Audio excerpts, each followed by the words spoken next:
There's a certain kind of storyteller who thrives in times of anxiety. The one who walks in, looks at a world of impossibly complex problems and says, it's simple. Today, we're talking about one of the masters of this craft, Gary Stevenson. He's a former city trader, now an inequality economist and campaigner. His whole brand is built on being the insider who saw the truth and is now here to share it with the rest of us. He promises to explain why your life is getting harder with a clarity that frankly feels fantastic. But as we're about to see, that feeling comes at a cost. We're going to look at how he dismisses actual experts, boils every societal ill down to a single cartoonish cause, and paints a picture of global collapse that just so happens to have a bumper sticker solution. It's a masterclass in making you feel smart while actively discouraging real thought. First, you have to clear the field of anyone who might offer a competing explanation. If you want to be the sole bearer of truth, you can't have other experts cluttering up the place. So step one is to paint all economists and journalists as myopic fools who can only see what's right in front of their faces, unlike our hero who sees the big picture. A really classic example of a very, very common way in which economists and journalists who talk about economics understand poorly and explain poorly the economy, which is they love to look at kind of small picture explanations. For example, if something's happened to house prices, it must come from the housing market. And they're very generally unable to see like big picture causes. Because it's not that hard to recognize, well, house prices have gone up, but so have all other assets. So really what's actually happened is an asset price crisis. But economists just never look at this basically. And you end up with these basically wrong explanations, which is the problem is we're not building enough houses. The problem is immigrants. Yes. Economists just never look at this. All of them. Every single one. They're all just staring at their shoes, completely baffled, while Gary Stevenson, a man of singular vision, has cracked the code. This is a classic rhetorical trick. You create a straw man, in this case an entire profession of morons, and then you heroically knock it down. It allows you to dismiss any nuanced argument about housing supply, local market conditions, or zoning laws without ever having to engage with it. You just label it small picture thinking from people who understand poorly. It's arrogant, it's dismissive, and it's the essential groundwork for presenting yourself as a lone genius. And once you've established that the mainstream experts are all clueless, you get to make your grand entrance. It's not just an alternative theory, it's the untold story, the real truth. This isn't just information, it's a revelation. He's not just an analyst, he's a prophet. So, the reason house prices are expensive is because the rich are really, really, really, really, really rich now. And you can't compete with them. And unless you do something about that, you won't be able to. Alright, so this is the untold story of housing, the untold story of unaffordability of housing, which is the real truth is what you're simply seeing is a change in distribution, a change in inequality, a change in relative power. You're losing, they're winning. You see the pattern? The untold story. The real truth. This language is designed to make you feel special for listening. You're not just getting an economic take. You're being let in on a secret that the bumbling fools in the mainstream media and academia have missed. It transforms a policy debate into a simple narrative of us versus them, winning versus losing. It's incredibly effective, and it's also incredibly corrosive to actual productive discourse. So what is this grand secret truth? Well, it starts with a rule so simple a child could understand it. According to Gary Stevenson, when rich people get money, they do one thing and one thing only. When you give rich people money, they buy assets. Okay, I'm not Jeff Bezos, I'm not a billionaire. I'm like I suppose you could say like moderately rich person. If you were to give me 100 grand, I could tell you exactly I would go that day and buy 100 grand of assets. That is what I would do because I have enough money to live my life. I don't need any more money. I don't need to spend any more money because I'm relatively rich. I have everything that I need. If you give me 100 grand, I will buy 100 grand of assets. And that is true for the vast majority of rich people. If you give rich people a ton of money, they buy assets. This is a beautiful, simple, and completely wrong caricature. Do wealthy people buy assets? Yes, of course. Do they do anything else? Also yes. They consume luxury goods, they invest in new businesses that create jobs, they pay taxes, they light cigars with $100 bills. The idea that they are all just mindless asset acquiring robots is absurd, but it's a necessary simplification for his model. If the rich do anything productive with their money, his whole us versus them narrative gets complicated. So he just pretends they don't. Problem solved. Now that we have our simple rule, we can apply it everywhere. Why bother with the messy details of healthcare policy, education funding, or labour market dynamics? It's all the same problem. You're not just losing your housing, you're losing everything for the exact same reason. The reason you're losing your housing is the same reason you're losing your healthcare. It's the same reason you're losing your education. It's the same reason that you're unable to get good jobs. It's because you are being squeezed out by the unbelievably rapid growth in wealth and luxury and living standards of the rich. This is the intellectual equivalent of a toddler explaining things. Why is the sky blue? Because. Why can't I have ice cream? Because. The challenges in the American healthcare system, with its insurance complexities, are not the same as the issues in public education funding, which are not the same as the dynamics of globalised labour markets. Lumping them all together as the rich are squeezing you is profoundly lazy. It prevents any real conversation about actual solutions for any of these individual critical problems. To make this grand unified theory work, you need to believe in one core economic fallacy, the zero-sum game. The idea that the economy is a fixed pie and if someone gets a bigger slice, your slice must get smaller. You cannot live in a country and an economy which is not growing, where the rich get richer and richer and richer and richer, and not expect to get poorer and poorer and poorer and poorer. The reason you're losing your housing is the same reason you're losing your healthcare. It's the same reason you're losing your education.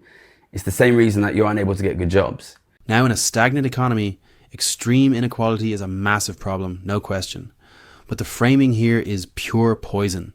It presents the economy as a static battlefield, not a dynamic system that can, grow. For centuries, the entire point of economic progress has been to grow the pie so everyone can have a bigger slice. He dismisses that possibility entirely. This zero-sum thinking is not designed to create understanding. It is designed to create resentment. It's a call to class warfare, not economic policy. Let's zoom in on his favourite topic, housing. If the rich are buying everything, how come you see normal people buying houses? Well, he has a spooky explanation for that. It's a trick, you see, involving something called mortgages. Mortgages are the way in which rich people buy and own your house. So I've got a whole video on that. So if you want to go and watch the mortgage video now or afterwards, you can watch that. But mortgages is a balanced system. The amount of money lent in society equals the amount of money borrowed. So we've clearly seen that the average size of a mortgage has massively increased, which means your average person, your average family here in the UK, in the US, across the world, has this massive mortgage debt. Something people don't realize is if one group of society has a massive debt, then somebody else has to accumulate a ton of money. This is just masterful misdirection. Mortgages are the way in which rich people buy and own your house. What does that even mean? A mortgage is a loan. The bank, which is an institution, not a person, lends you money. You own the house, but the bank has a lien on it until you pay them back. The money for that loan comes from the bank's capital and its depositors, who are mostly normal people, not a shadowy cabal of billionaires. He's taken a basic financial instrument that has enabled middle-class wealth for generations and reframing it as a sinister tool of oppression. It's factually slippery and emotionally manipulative. So if mortgages are a scam, what about the most common solution proposed for high housing costs? Building more houses? Don't be so naive. That's just a simplistic chant from the people who don't get it. We need to deal with this absurdly simplistic view of economics, which says things like build, build, build, grow, grow, grow, as if that is not what every government for the last 30, 35 years all over the world has been constantly trying to do and failing. The problem here is not enough building. The problem here is not enough growth. The problem here is rapid and aggressive changing in distribution and changing in your relative power position. If you are not a super rich person, you are the group that is losing. And that means you get less housing. It's as simple as that. Build, build, build. It's not going to work. Another perfect straw man. Nobody serious thinks build, build, build is the only solution to a complex housing crisis. But supply is undeniably a massive part of the equation. If you don't have enough of something, it gets expensive. That's Econ 101. By caricaturing it as this mindless chant, he gets to dismiss a vital policy lever without debate. He makes it sound like anyone who talks about supply is an idiot, and only he understands the real issue of distribution. It's a way to sound profound while ignoring the obvious. Also, the irony of him claiming that build, build, build is simplistic, while he himself is offering a one-size-fits-all solution to every economic problem, is deliciously rich. And why isn't build, build, build working? Because in his world, it all comes down to the conscious evil choice of a rich person who controls everything and decides what gets built. Are used by the rich. And if you are a rich person now, you control the resources we need to build more houses, and you get to choose what you're going to do with those resources.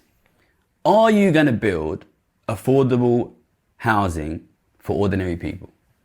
You're in this economy where you can rapidly see the shifting power dynamics in the economy. The government is dying on its arse, right? And that's not just the UK. Governments are dying on their arse all over the world, right? Government is collapsing. The working class is just devastated. The middle class is increasingly impoverished.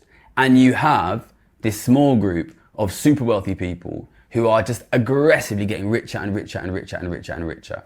And you are a rich guy with some resources that you get to choose what to do with. And you're running a company. If you were running a company now, building company, construction company, in this economic context of a collapsing middle, collapsing government, collapsing poor, absolutely skyrocketing wealth of the rich, what kind of housing are you going to build? This reduces a vast complex system of market incentives, zoning laws, labour costs and material supply chains into a simple morality play. There's a rich person, a cartoon villain basically, who sits there and chooses not to build affordable housing. It's not about profit margins being higher on luxury condos or restrictive zoning making starter homes illegal to build. No, it's a conscious, malicious choice. This is not economic analysis. This is populist rage bait, designed to give you a simple villain to hate instead of a complex system to understand. So with all the experts dismissed, all problems reduced to one cause, and a clear villain established, what's the backdrop for this drama? Oh, just total societal collapse. Nothing major. The government is dying on its arse, right? And that's not just the UK. Governments are dying on their arse all over the world, right? Government is collapsing. The working class is just devastated. The middle class is increasingly impoverished. And you have this small group of super wealthy people who are just aggressively getting richer and richer and richer and richer and richer. Government is collapsing, not facing challenges, not underfunded, not struggling with debt, collapsing. This is pure, uncut hyperbole. Are there serious problems? Yes. Is civilization crumbling into dust as we speak? Get a grip. This kind of apocalyptic language is meant to induce panic. It makes you feel like the system is broken beyond repair, so you'll be more receptive to a radical, simple solution from the one guy who seems to have an answer. And speaking of that simple answer, after all this talk of untold stories, collapsing governments and evil rich people, the grand solution to everything is exactly what you'd expect. It's because the rich are buying it all, and you can't compete with them.